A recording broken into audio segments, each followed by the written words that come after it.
السلام عليكم ورحمة الله. مرحبا بالجميع في قناة شيوات سهلة ومختلفة. إن شاء الله يلقاكم هذا الفيديو على خير وتكونوا في تمام الصحة والعافية. ومن بين التحضيرات الرمضانية أول حاجة اللي غالب النساء المغربية كتبدا بها هي السلو أو اللسفوف، غير كل وحدة وكتبقى الطريقة ديال التحضير ديالها. فأنا اليوم جبت لكم هاد الطريقة اللي كتبقى صحية 100%، لا بالنسبة للمكونات لا بالنسبة لطريقة التحضير. فغادي نوجدوا هاد السلو بلا دقيق ابيض ولا زبده ولا عسل، والطريقه اللي غادي نتقاسم معكم كتبقى من بين ابسط واسهل واسرع الطرق. غادي يوجد لكم السلو ديالكم في نهارو بلا عوين وبلا دليك وبلا عليك وبلا كثره الوقوف، وكيجي ما شاء الله السلو اللي مقوم ومعلك وكيخرج كميه اللي هي كثيره ينفعكم طيله شهر رمضان. ويمكن لكم تعتمدوا هكذا في الايام العاديه، تعطيو هكا لوليداتكم، فراه كيبقى صحي وكله افاده للجميع.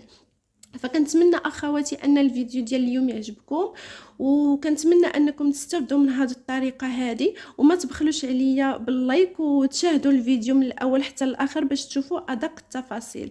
بسم الله. اول حاجه كنبدا بها هي اللوز. عندي هنايا كيلو ديال اللوز اللي كنكون منقياه مزيان، وكنفزك هكا واحد الفوطه واحد شويه وكندوزو كنمسحو بها باش هكا كيتنقى من هذاك الغبار اللي كيكون فيه.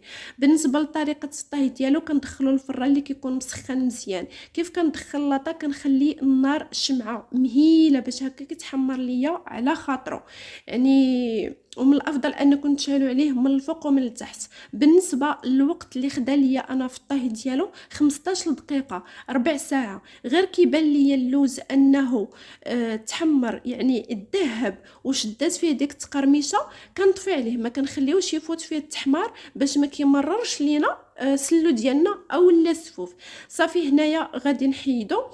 غادي ندوزو للكاوكاو. بالنسبه للكاوكاو حتى هو عندي كيلو ديال الكاوكاو. خديت انا هنايا البلدي كيعطي واحد النتيجه اللي رائعه للسلو. حتى هو درت له نفس الطريقه، نقيته ودوزته في فوطه مسحته، وغادي ندخلو الفران اللي حتى هي على نار مهيله. من الافضل انكم تشعلوا عليه من الفوق ومن التحت باش هكا ما كياخذش لكم الوقت.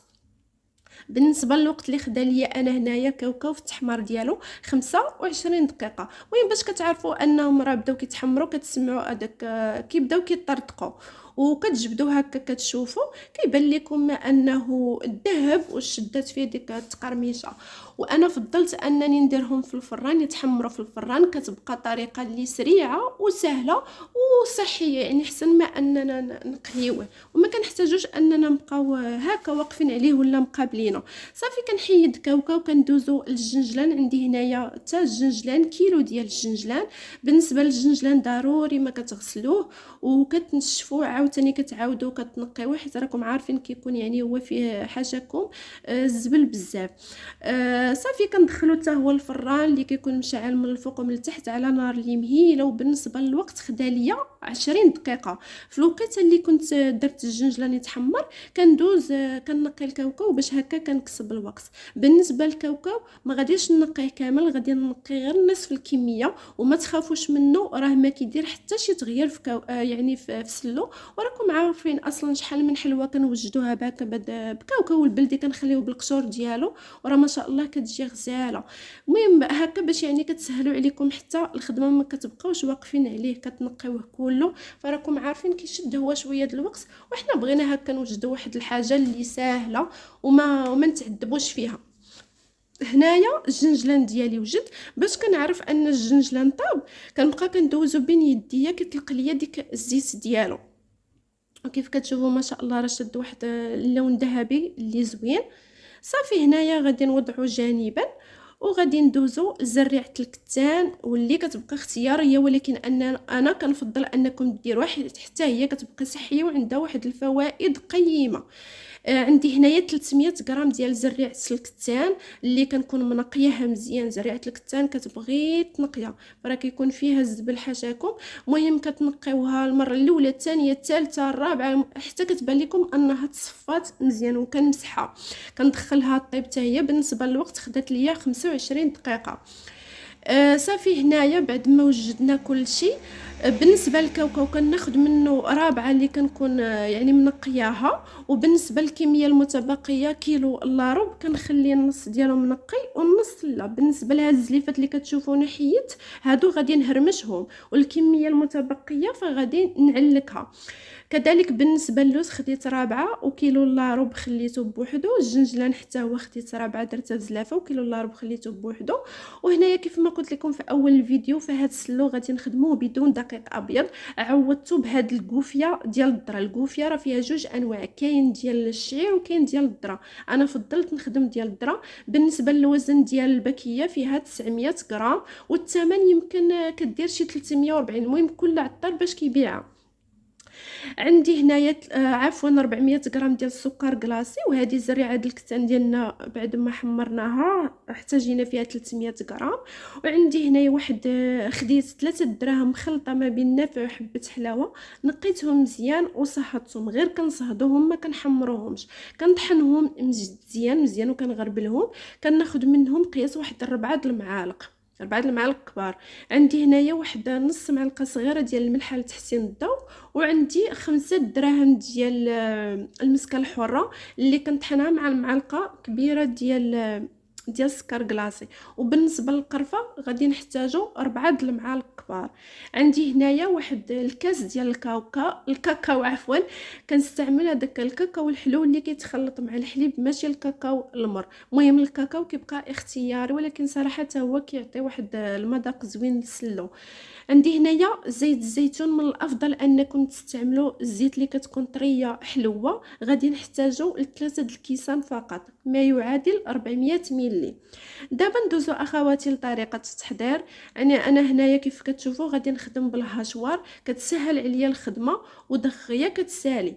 خديت ديك كيلو الا ربع ديال الجنجلان، درت معاه واحد الكاس ديال الزيت البلديه، وغادي نطحنو مزيان حتى كيتعلك ليا. كيولي على هذا الشكل هذا. القوام ديالو كيجينا بحال القوام ديال البخانيني. ملي كتبقى هكا الطريقه اللي سهله، وكيف ما قلت لكم في اول ديال الفيديو، فهاد السلو ما غاديش تحتاجوا انكم تحطوا فيه يديكم. راه سهل وبسيط وسريع، ويعني ما تحتاجيش تتوقفي عليه مده اللي هي طويله. خلال نص نهار كيصبح السلو ديالك واجد، لا بالنسبه لهداك الشيء اللي غادي تنقي، لا بالنسبه اللي غادي تحمري، لا بالنسبه للتحضير. صافي هنايا غادي ندوز دابا باش نصايب هكا نطحن اللوز. غادي نطحنو في نفس الهاشوار، يعني ما غاديش نحتاج انني نغسلها ولا شي حاجه. غادي ناخد هذا كيلو الا ربع ديال اللوز. غادي نزيد عليه 300 غرام ديال ديك زريعه الكتان. غادي نهرمشهم في الاول باش هكا ما يحتاجوش انهم ياخذوا لي كميه ديال الزيت بزاف. وغادي نضيف عليهم واحد الكاس ديال الزيت البلديه. غير هو كنركز لكم على هذه النقطه لان مهم الزيت البلديه. استعملوا الزيت اللي كتكون حلوه طريه. صافي هنايا كيف ما كتشوفوا كيولي لي على شكل املو. اللي بغات تزيد تعلكو مازال تزيد، فليها الاختيار. انا صراحه ما كيعجبنيش السلو يكون هكاك مطحون، كيعجبني تكون فيها ديك القرماشه. صافي دابا غادي ندوزو للكاوكاو. حتى هو غادي ندير فيه قياس كاس ديال الزيت. كيولي حتى هو بحال الشكل ديال املو. كنوضع كلشي في داك المول ديال العجانه باش هكا اللي حيدتها كنحيدها عليا جانبا، ما كتكونش عندي الروينه في الكوزينه، وفي نفس الوقت كنكسب حتى الوقت. بالنسبه لديك الزلايف اللي حيدت ديال اللوز وكاوكاو والجنجلان غادي نهرمشهم. كيف قلت لكم فانا كيعجبني ديك العضه ديال التقرميشه تكون في السلو. صافي كنهرمشهم على هذا الشكل هذا. وحتى هما غادي نديرهم في هذا المول ديال العجانه. فانا هاد السلو غادي نخدمه بالعجانه. كيف ما قلت لكم ما غاديش نحتاج انني ندلكو ولا نعلكو. كنزيد عليهم ديك الكاكاو الحلو اللي كيبقى اختياري، 400 غرام ديال السكر كلاصي. بالنسبه للحلاوه كتبقى على حسب الذوق، اللي بغات تنقص الكميه ديال السكر كلاصي فكيبقى ليها الاختيار، غير هو هذا الوزن اللي عطيتكم كيجي يسلو هو داك في الحلاوه ديالو. من بعد كنزيد 4 المعالق كبار ديال حبه حلاوه والنافع مطحونين، 4 المعالق كبار ديال القرفه، نص معلقه صغيره ديال الملحه والمسكه الحره. صافي انا هنايا غادي ندير في العجانه، راه صراحه كتسهل علينا الخدمه وحتى الوقت، وكيجي سلدو معلك واحد التعليكه اللي خطيره. فغادي ندير هادشي يتعجن هو الاول، عاد من بعد غادي نزيد عليه الكوفيه. بالنسبه للكوفيه كيف ما قلت لكم الباكيه كتوزن 900 غرام، ولكن انا هنايا احتاجيت كيلو ونص. كيلو ونص يعني غادي تحتاجوا باكيه وتقريبا ونص باكيه اخرى، باكيه ونص ديال الكوفيه. ودرت انا الكوفيه ديال الذره، كاين الكوفيه ديال الشعير. وبالنسبه لهاد الكوفيه راه كتبقى صحيه وبزاف د الناس كيستعملوها حتى لزياده الوزن، فراه هي كتكون ضروريه في ديك اللحسه. ويعني الا بغيتو ديروها هكا تعجنوا بها الخبز ديالكم اولا تاكلوها مع دانون ولا الحليب. المهم انا هنايا الغلط اللي درت انني خلطت كلشي في دقه واحده، فداك الشيء بدا كيخرج ليا، اضطريت انني نقسم على جوج خطرات، يعني خدمت على جوج خطرات. انتم كيف ما كتشوفوا راه ما شاء الله كيجي معلك واحد التعليكه اللي رائعه، وهذا هو الكميه اللي خرج ليا. دابا هنايا غادي ندوز باش نوريكم الشكل النهائي ديالو. كيف ما كتشوفوا ما شاء الله كيجي معلك ومقوم، واللي اهم انه صحي، لا بالنسبه لطريقه التحضير ديالو لا بالنسبه للمكونات اللي وجدناه فيه. فحنايا هنايا حاولنا ما امكن اننا ما نخدموش بالدقيق الابيض، عوضناه بالكوفيه وما درناش حتى الزبده. فراه معروف على الزبده منين كيطول سلو كتخسرو كتغويه، درنا في عوضها الزيت البلديه كتبقى صحيه اكثر. وكذلك بالنسبه للعسل، فراه سلو منين كنخدموه بالعسل منين كيبقى واحد المده كينشف، عوضناه بهذا بالسكر كلاصي. كنتمنى اخواتي ان الفيديو ديال اليوم يعجبكم وينال استحسانكم وتكونوا استفدتوا واخا غير شي حاجه بسيطه. وكنقول لكم رمضان مبارك سعيد، الله يدخلوا عليكم جميعا بالصحه والعافيه وبطولة العمر ان شاء الله، ويكونوا يعني تكونوا كلكم بخير وعلى خير وفي احسن الاحوال، والله يجعله صيام مقبول على كافه الامه الاسلاميه. ما بقى لي اخواتي غير نقول لكم تهلاو في راسكم، وشكرا شكرا بزاف على المشاهده. وكنتمنى انكم دوموا يعني هكا في التشجيع ديال القناه ان شاء الله، باش نزيدوا عفوا نعطيو المزيد. تهلاو ليا في راسكم ومع السلامه.